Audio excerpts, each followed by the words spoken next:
Hello and welcome to Introduction to Christian Ethics. In this short video today, I want to give you a brief overview of the class to talk with you about our plan of study. That is how we're going to proceed in this class. And you may wish to follow along with a copy of the syllabus in your hands. Our class this semester is going to be divided really into three parts. The first part is where we develop what we'll end up calling the tools for doing Christian ethics. The tools for being a Christian ethicist and applying those tools will lead us into the second part of the class. We're going to use those tools to do Christian ethics. And then third, we will reflect together upon how we incorporate the work of Christian ethics into our ministry context. So a little bit more about each of those three parts. In modules 1 through 5, that's where we'll discuss and acquire the tools necessary to have in our Christian ethics toolbox or toolkit in order to practice Christian ethics. Those tools that we need to practice Christian ethics. In those modules 1 through 5, we will gain an understanding of three basic approaches to Christian ethics. One is essentially rule-based, or doing your duty, following the rules. The second one is a matter of moving towards an end and thinking about the consequences of each action in relationship to that end, sometimes called teleological ethics. And then the last approach is very different because it doesn't focus on particular actions, but focuses on the development of good habits or virtues. And so it's called virtue or character ethics. So we're going to use all three approaches. We'll see that all three have strengths and weaknesses, and by combining them in a sense, that will give us a good way to approach Christian ethics.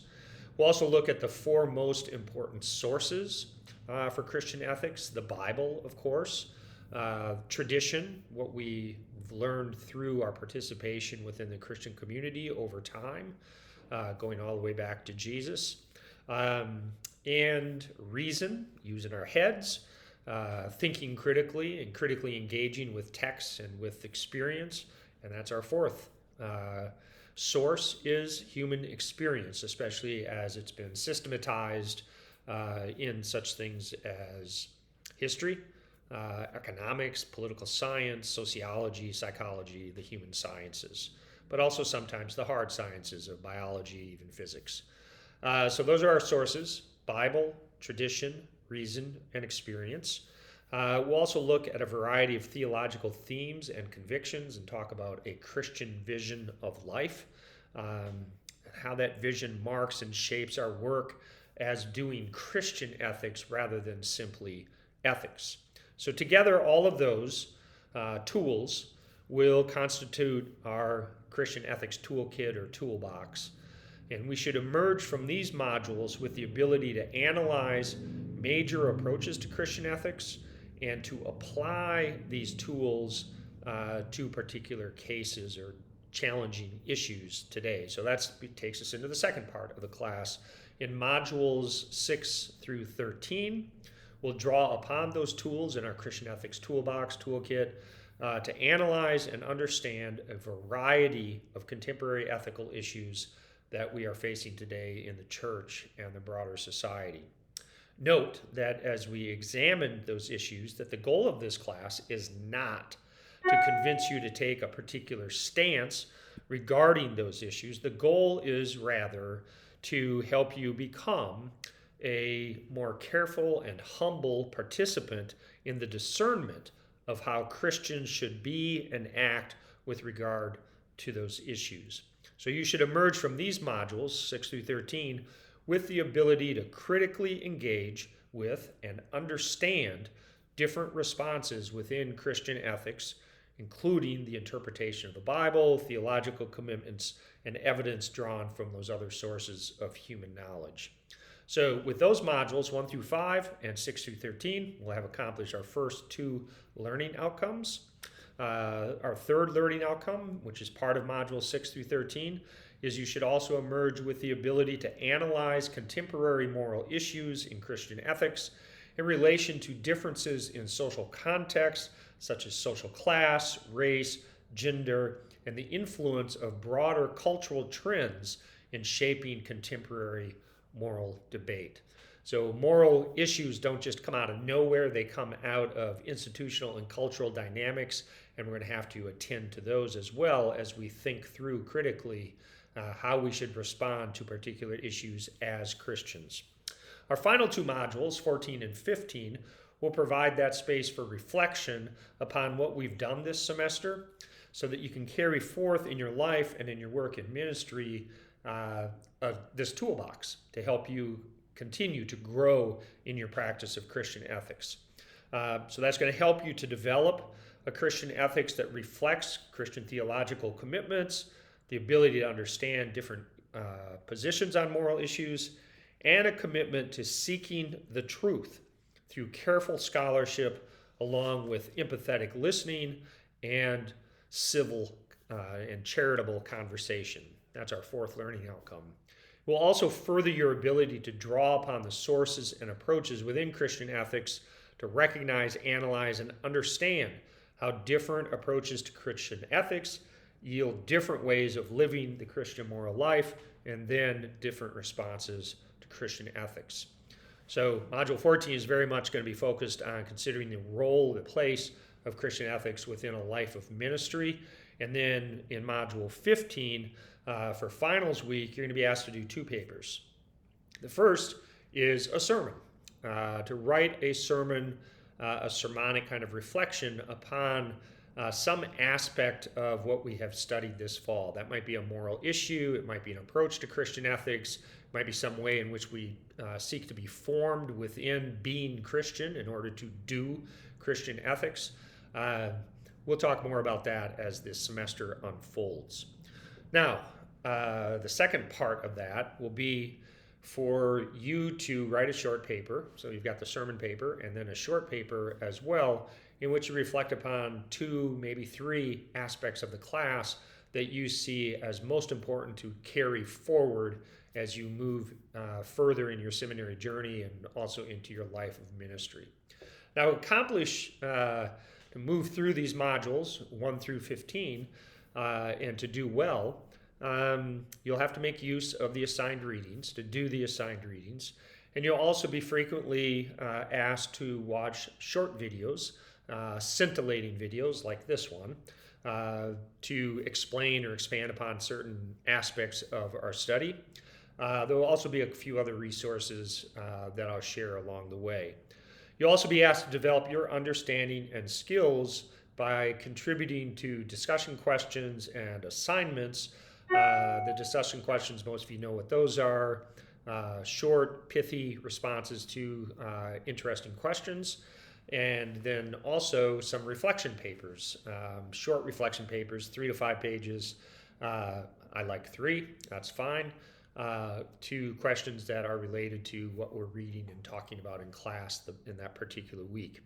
Note that you'll be evaluated and graded in this class by your class participation and your completion of the discussion questions and other assignments.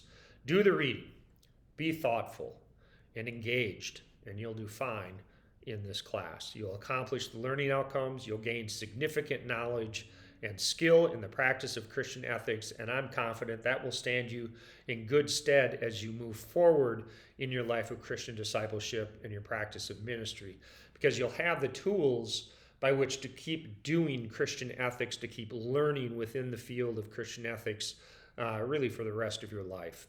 I think you'll find the framework that we're going to share in this class to be very helpful. It's not a unique framework.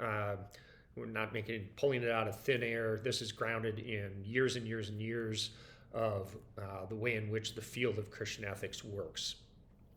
Now, this is a high flex class, which means some of you will be in the classroom physically, just like a regular old-fashioned classroom. And then some of you will be coming into the room via Zoom. So this part is especially for the Zoomers. When you're on Zoom, you have to be fully present in the class. It is class time.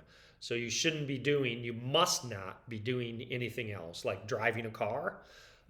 or being at the supermarket, or taking care of kids, yours or somebody else's, preaching a revival, leading a service, out for a walk, and none of those things. You should be seated at a desk, comfortable chair, and fully engaged in the class with your camera on and be able to ask and answer questions as we go. If you don't do this, I will take note of it and I will mark you as absent. You should keep in mind that there are consequences to bad moral choices. Now, a brief look at the course description, which will help us sort of review again what we're doing in this class. The course description at the top of your syllabus says, this course offers an introduction to basic issues in Christian ethics.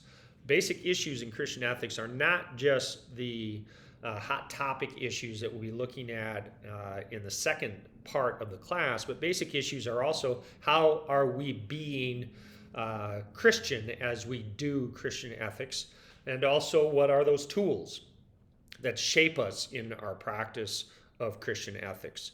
So that leads into the second sentence, which says students will examine the formation of Christian moral life. The formation of Christian moral life relies upon those tools that we'll be talking about. It relies upon also things like prayer, worship, Bible study, practices of the moral life over and over again to develop good habits, to develop virtue. And that's this kind of examination, the formation of Christian life is what's going to open us up to that understanding of virtue ethics. The next little phrase, sentence, elements in moral decision making, that's the tools at work. How do we use those tools to analyze, understand contemporary moral issues, and even to develop our own positions vis-a-vis those issues? We're also looking at philosophical and historical influence on Christian ethics. That's also in the course description. So we'll get a sense of how has Christian ethics understood issues historically, traditionally, and what's changing now that may lead to some changes, or what do we continue to hold on to as we go forward. Like the three approaches to Christian ethics, rules, consequences, virtue, that's drawn from philosophical ethics. It's not biblical, though you can find in the Bible, of course, approaches to ethics that are more rule-based. Think of the Ten Commandments, that are more based upon consequences, like if you don't obey God, you will be punished. And virtue, you can find lists of virtues in, for example, the letters of Paul. We also might think of the Beatitudes as a kind of list of virtues, practices that lead to us becoming virtuous persons. And then moral teachings and issues in Christian ethics. That's that second half of the class. What's going on? What are the controversial issues? We'll certainly have our share of time in class to think about things like human sexuality, homosexuality, the death penalty, or broader state violence of war, the general relationship of Christians to the state, economic justice, racial justice, creation care. So we'll be covering the gamut as we go. Central to our study, last sentence in the course description, central to our study will be ongoing attention to how Christian ethics draws from the revelation of God through the life and person of Jesus Christ and Holy Scripture. We are doing Christian ethics. So we're going to continually draw upon the Bible, Christian tradition, reason, experience, those basic sources in Christian ethics. And we'll continually consider how we are challenged to do Christian ethics informed by a Christian vision of life and by being Christian. Not simply, we're not doing ethics, in general, we're doing Christian ethics. Now, our main text is David Gushee introducing Christian ethics, core convictions for Christians today. You should feel free to wrestle with this text, to ask questions as you go. Each chapter ends with discussion questions, so he's inviting questions in response to questions. We wrestle with that author as a representative within the field of Christian ethics, an accessible one, I hope, for you. We'll also have discussions with each other, certainly in the class. And questions are part of this journey within Christian ethics. We have to ask questions. So don't be afraid to ask questions. Don't be afraid to disagree with me or with the book or with each other. Because the point of this class is not to indoctrinate you. It is rather to help you through careful analysis and prayerful reflection to raise questions, to think through questions, and with humility to discern together how to best come to deepen our moral lives as disciples of Christ and face the difficult moral issues of our day. As we do this, we realize none of us is God. None of us have full knowledge of God or the full knowledge of all truth. God can't be boxed in, and truth is beyond us because we are finite, fallible, and corruptible beings. At the same time, though, we are beings who seek the truth, and we have to live according to the truth as we can best know the truth now. And we can know some truth. We're not awash in a sea of relativity. So in doing this seeking to live after the truth, we'll always recognize that we're on a journey. We have not arrived. And moral humility in this is a recognition of our shared humanity, our flaws, our incompleteness, and our ongoing need for God's grace. Finally, let's keep in mind through the semester, and I hope way beyond this semester, that no one is saved by Christian ethics. None of us are saved by Christian ethics. Our salvation does not hinge upon the positions we take with regard to particular moral issues, but we are called to inform our moral lives by love, compassion, and justice consistent with the life and teachings of Jesus Christ. So certainly not everything goes. Again, we're not awash in the sea of relativity, but we also don't have the absolute truth. So we have to regard each other with humility and to recognize that within Christianity, there can be legitimate disagreements about moral issues, and there's still people of good faith on both sides of issues. Though outside sometimes, people are acting without good faith, and we need to be clear and to recognize that. How are we saved then? Well, we're saved by Jesus Christ, right? By gracious incorporation into his body, a process that begins with baptism, is nourished along the way by sacraments, including the Eucharist or Lord's Supper, but also the sacrament of the church itself, this faith community of which we are a part. And we learn and discern and argue within that church just as the early disciples did. Read the New Testament. It's full of conflict and disagreement and people seeking the way of Jesus and having difficulty doing that. Read Paul's letters.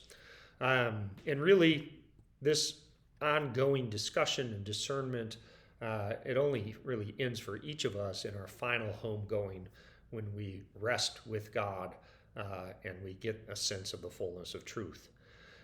Meanwhile, here and now, Christian ethics is about treating each other as members of this body of Christ. We need always to keep in our hearts and our minds that what we do to each other, we do to Christ, especially how do we treat the most vulnerable, those who are hurting, those who are most at risk. Remember that from Matthew 25, 31 to 46. Whatever you do unto the least of these, you do unto me. So that applies for us. That guides our work of Christian ethics. So let's enjoy the companionship of Christ as we learn together this semester. Thank you so much.